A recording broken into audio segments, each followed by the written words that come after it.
Welcome to the OECS Yes I News. This is broadcast number 2. I am your host Melody Garrett from the Spice Isle, Grenada.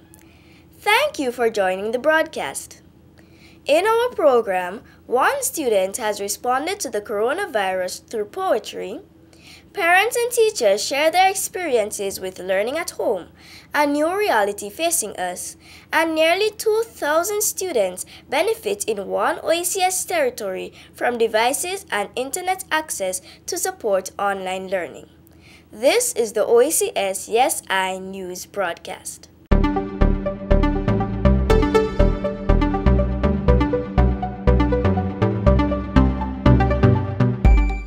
We kick off with news out of Montserrat. Our correspondent Jemiah Gerald spoke to a young, budding poet about her experience with the coronavirus. Let's take in that report from Jemiah. Good day, everyone. I am Jemiah Gerald, a third-form student of the Montserrat Secondary School. Today with me, I have a very special guest. Can you please state your name and a little about yourself? Hi, I'm Natalie Durand. I attend the Braids Primary School. I am 8 years old and I am in grade 3. Natalie, welcome. I know you're only 8, but have you heard of the coronavirus? Yes, the coronavirus is an infectious disease that can spread if an infected person sneezes or coughs on another person. As a matter of fact, I even wrote a poem about it. Wonderful. Before this interview is over, I hope that you'll be able to share that poem with us. As you know, the coronavirus is a worldwide pandemic. Can you tell us some of the ways you can protect yourself from this virus? I can protect myself by wearing a mask, sanitizing my hands regularly, and staying 6 feet apart from persons who are not residents of my household. Indeed. How have you been coping with schoolwork being out of school for so long? I have been able to continue my studies as my teacher emails several assignments to my mommy every day for me to complete. And sometimes I have Zoom classes with my teacher. Earlier, you said that you wrote a poem on the coronavirus. Would you like to share that poem with us now? Oh yes, it's called The Coronavirus is Unfair. Corona, Corona, why are you here? Now that you're here, everything is unfair. I can't go to school and I can't see my friends. I can't go to the shop and I can't go to church. Corona, Corona, why are you here? Now that you're here, everything is unfair. And what about the beach? I can't go there either. Some people may have lost hope, but I'm still a believer. So if we stick together, we can fight this coronavirus out of sight. That was a beautiful poem. Thank you for sharing. We have now come to the end of our interview. Thank you for joining us. I am your host, Jemiah Gerald, reminding you to always protect yourself, as when you protect yourself, you also protect others. And remember, stay safe. Thank you for that report, Jemiah. Parents and teachers have used multiple strategies to meet students' needs with the learning environment created by COVID-19. What are some of the strategies and what can we learn from these experiences? Let's find out from this report filed by Celine Rodriguez of Antigua and Barbuda. It has been many weeks since schools in Antigua and Barbuda have been closed as a result of the COVID-19 coronavirus pandemic. The closure on March the 16th, 2020 of all schools, both public and private, forced officials in the Ministry of Education, Science and Technology to implement measures to ensure teaching and learning continued. In most schools, principals, teachers, students, and even parents have been operating in a remote learning environment. Today, we examine how teachers and parents have been adjusting to these new challenges, to this new norm in education. What was it like for you changing over to online learning? Well, COVID-19 has changed the world drastically. Teachers all over the world now have to adjust to the style of remote learning. At Divine Academy of Excellence, we're back to school on Zoom. And as a teacher, this has been a learning experience for my students and myself. One of the ways in which I had to reach my target was to prioritize my goals. And one of the things I did was to take a record of what was working, what was not working, what works better face-to-face, what works better online. And by doing so, I was able to refresh my teaching and adjust and prepare myself for challenges. Online teaching could be a bit challenging, but it requires much discipline for one to be. Challenges could include definitely internet issues, but it comes back to being disciplined and having great time management. What would you say are the advantages of online teaching? An advantage is that it's very flexible. One of the things I do with my students every morning is that we have icebreakers, we have exercise online, and so it's a new experience for them. They're excited to actually come online to engage in this type of activities. Responsibility of online learning has been a new experience for my wife and I, but really a wonderful experience too, and it came at a correct time because it's like homeschooling in a way. And it has also allowed us to really appreciate the efforts that are made by the teachers in their classroom. When school reopens, would you be open to the blended learning approach? Well, actually, that is where our conversation has been as a family unit, my wife and I, and engaged also with our son as to this new normal and the two-tier approach that you just referred to, that is in classroom physical learning, online learning. We really believe that online learning is now here to stay. What did you find most challenging with online learning? It really was the presence that our son has been educated from our home, and I had to get accustomed to that, and that is to take him through spaces and make sure that the structure that we have built around him remains. So for instance, he has to walk his dogs, take care of them, prepare them, and get ready for 8 o'clock in the morning, which is the hour that Divine Academy of Excellence begin their school day. That I now have to also, just to ensure that he's properly prepared. These became part of our experience as we played the role of online teacher. Thank you for being with us. I am Celine Rodriguez from the Divine Academy of Excellence, reporting for the OECS Yes I News. Thank you, Celine. Students continue to express mixed feelings about learning online. One very articulate young man from the British Virgin Islands shares the highs and lows of online learning and the physical classroom. This report is from Zambia Deming. Hello and welcome. My name is Zambia Deming, your correspondent from the British Virgin Islands. What will school look like for the new year? Well, after COVID-19, schools will not look the same. Let me show you some of the changes. As you enter the school, the teacher will take your temperature.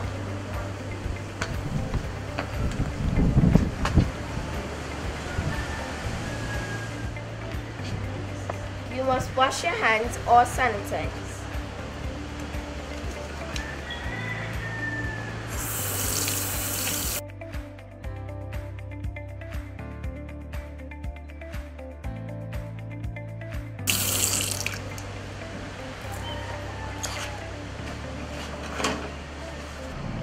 Follow the clearly marked walkways.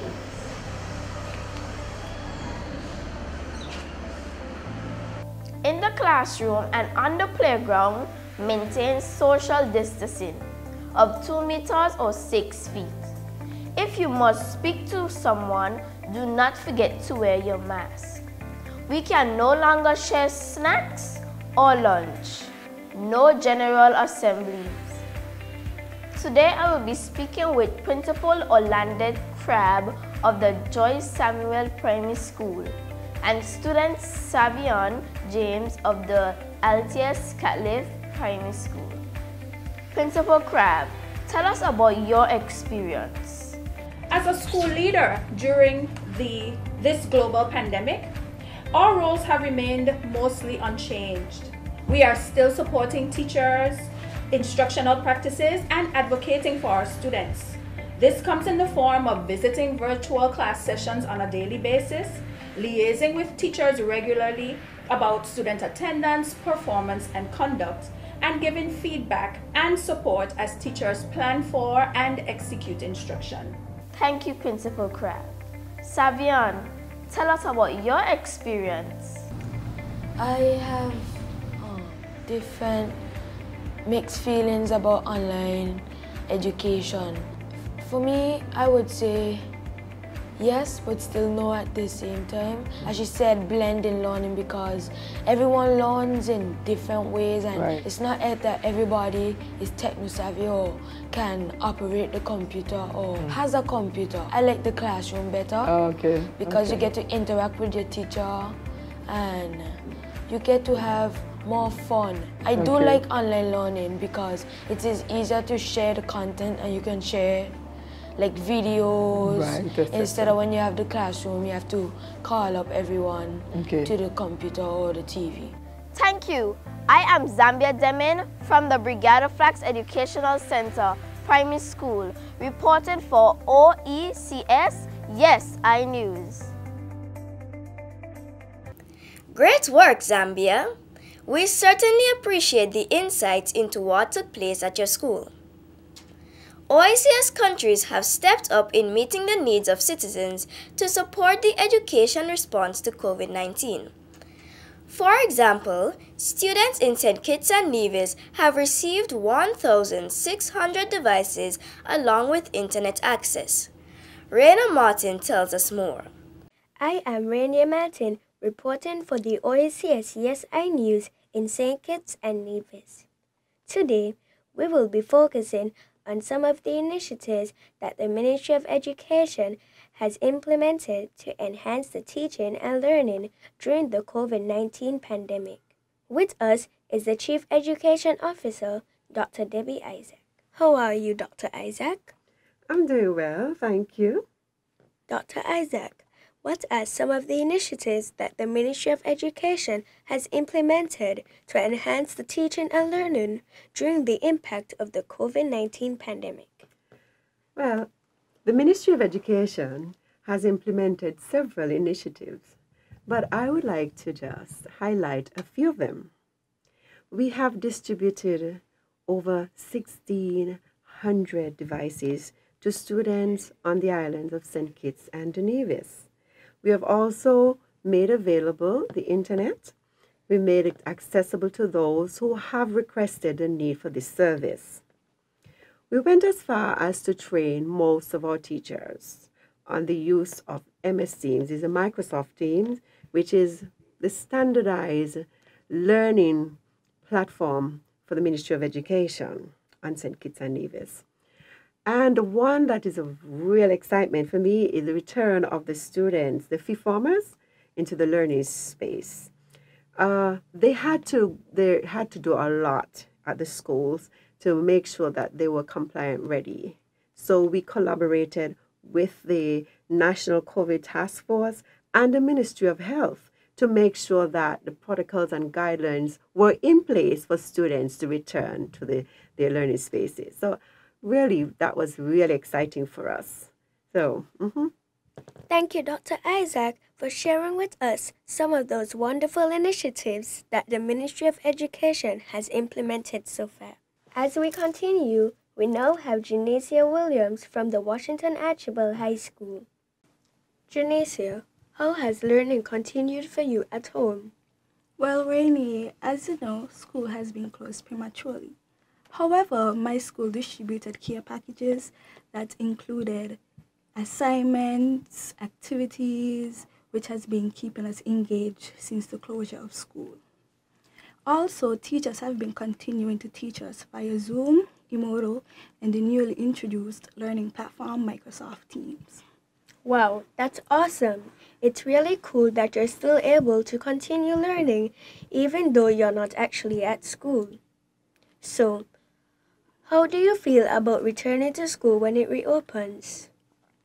Returning to school will be interesting, knowing that we would have to adjust to the measures that will be put in place, such as social distancing and the wearing of masks. I'm having mixed emotions about it, such as anxiety and excitement. Anxiety because we would have to continue the lessons that we didn't get to finish in the previous school year. And that will bring some pressure knowing that we will have to finish the syllabus in a timely manner. Now, I'm excited because even though I haven't physically seen my friends, seeing them again will really put a big smile on my face. Thank you, Janicia. I'm actually looking forward to going back to school myself. Signing off from the OECS Yes I News Desk, I am your reporter, Rainier Martin. Thank you for listening. Well done, Rainer. Such poise.